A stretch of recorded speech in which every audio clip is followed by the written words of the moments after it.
everyone, this is the Bearded Xan. Today we're going to be taking a look at another Sideshow Collectibles, the X-Files figure. Today it's the original Scully that he did. As you see, this is not the autopsy version, but this is the very first run that they did. This is not the exclusive version with the FBI jacket, but that's the only real missing accessory here, so let's go ahead and really get a look at the figure. Alright, first up is the box, and it's that same tall box that it was with the Frank Black figure. Very, very tall. Picture of Dana Scully on the side.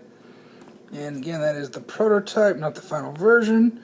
Although this final version actually is a lot better than the Frank Black one. Here's a read-up on the back. I don't know if you're going to be able to read that or not. There we go, I got a writer. Pause, read if you must. And here's some of the other figures that are available. The molder and the CGV spinner. Open it up on the front. There's a flab.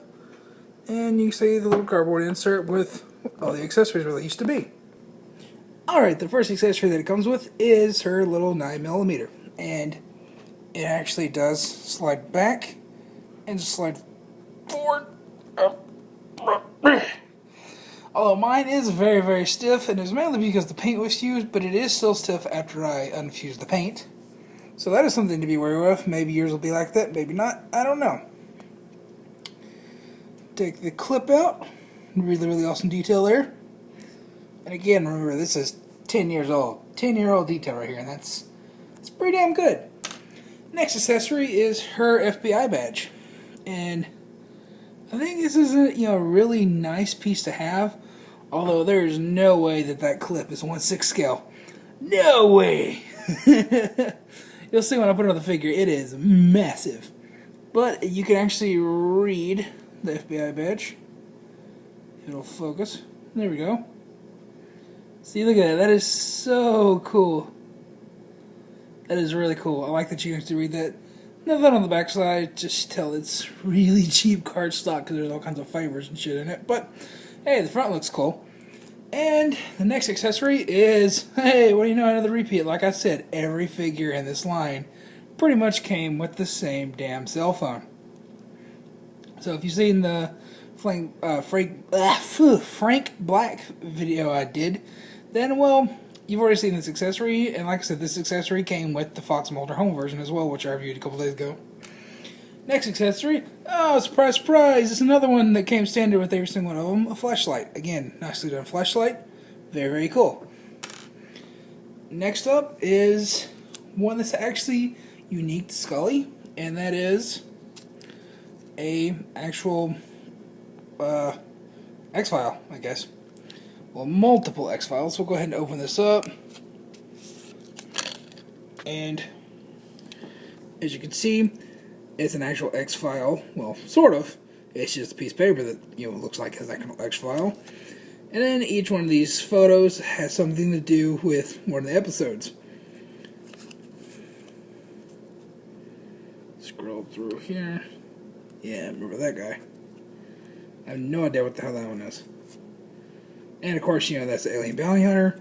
And you can't live without the Fluke Man, because Fluke Man is cool. And that pretty much does it for her accessories, although she does come with a holster, which is on the figure, and I'll show you that in the next part of this video. And yeah, let's get cracking. Alright, now here's the actual figure itself, which you got a peek at the very beginning of the review, but let's go ahead and take a look at one little crucial detail like I talked about a while ago. That is the actual holster being on the inside. So it comes pre-packaged from the figure, just like the Frank Black. There it is in there. You can see it right there. I went ahead and undid the press stud for this. So, yeah. Well, that allows us to get a really good look at the inside of the figure. Why is everything so bright? There we go. And now everything's too dark. There we go, just right. As you can see, it's got the white undershirt. I'm not going to unbutton that one for you pervs. And, yeah, it's a really nicely detailed outfit, I think. It's the best they could do for 10 years ago for a 1/6 scale figure. But it's actually held together with these little bits of string. I don't know if they're supposed to be on there or not. The one on the back actually came off. That's never going to focus on it, but it actually came off, so that actually allowed me to put the figure stand on better, which you can see it jutting out there. But just barely messing with the figure, that actually allowed us to do something that I hate. And that's the actual articulation on this is very, very weak. And I'm not really going to be able to show it to you without ruining these little... screw it, hang on. Alright, seeing how easy that this string was to take out, I assume that you're supposed to take it out because it won't leave any gaping holes. It comes out really nicely, so if that's on your figure when you grab it, I go ahead and suggest taking it off because it helps with posing a lot, and it's just going to be a general nuisance if you don't. It comes off so easy that I think it's supposed to. But the main issue with this figure is the articulation is very, very loose. Very loose. Very loose. You're going to need the stand for this. And honestly, look at that. It just kind of fell. Look at that. Look at that. Look at that. It's loose like that everywhere. And God, the ankles, the calf joint's the worst. It really likes to swivel on its own.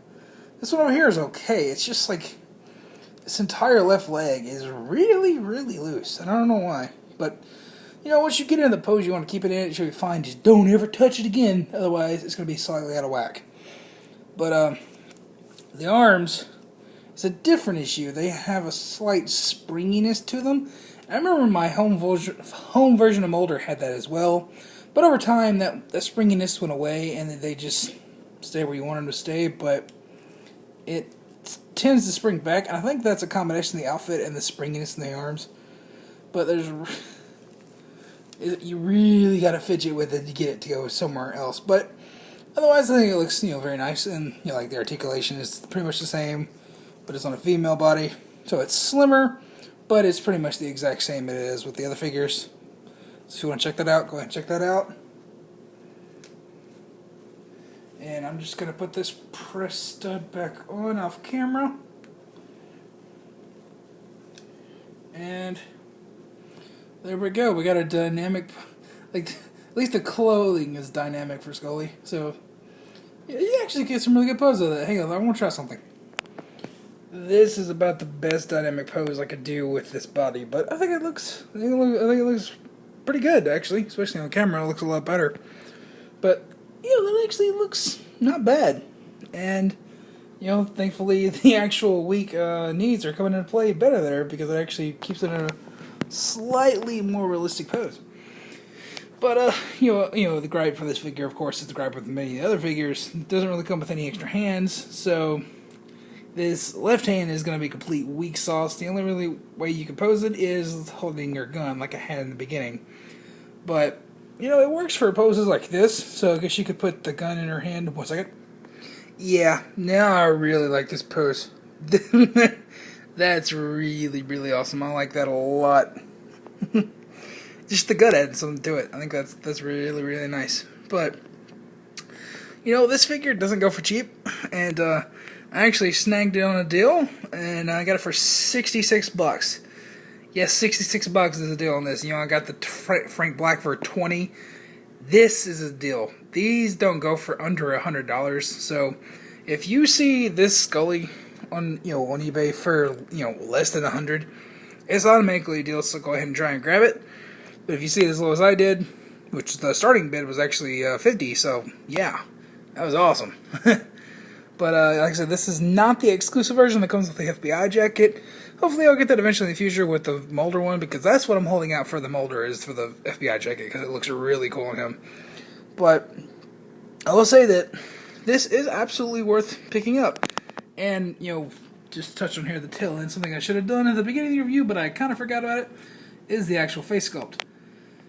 It's a very, very soft Gillian Anderson, but it's obviously there, especially from the side angle. I think that looks, like her enough. Like I said, this is a 10-year-old figure, so from the front, ooh, no, okay, there we go. That's Gillian Anderson. Slightly out of focus. There we go. Yeah, okay, see, there we go. That's Scully. Yep. But, yeah, I think the paint job is a lot better on this than it was on the Frank Black one. God, that one was god-awful. But overall, I like the accessories this figure comes with. I like the figure itself. And I think the head sculpt and paint is pretty damn good. So, yeah, pick it up when you can. Because this thing ain't cheap.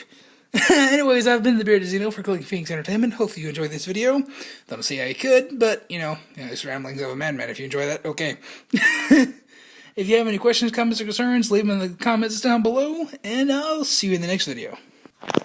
So I lied. Yeah, you can actually use that hand to hold the flashlight. Not too terribly well, but it does wedge in there and it doesn't fall out, so, hey, you can use that hand to hold a flashlight. So, you can get this pose that's blurry as hell. So yeah, you can get something like that, which I think looks nice. I actually think that's the way I'm going to keep it. Like I said before, I didn't actually show this in the review, but there's no way that clip is 1/6 scale.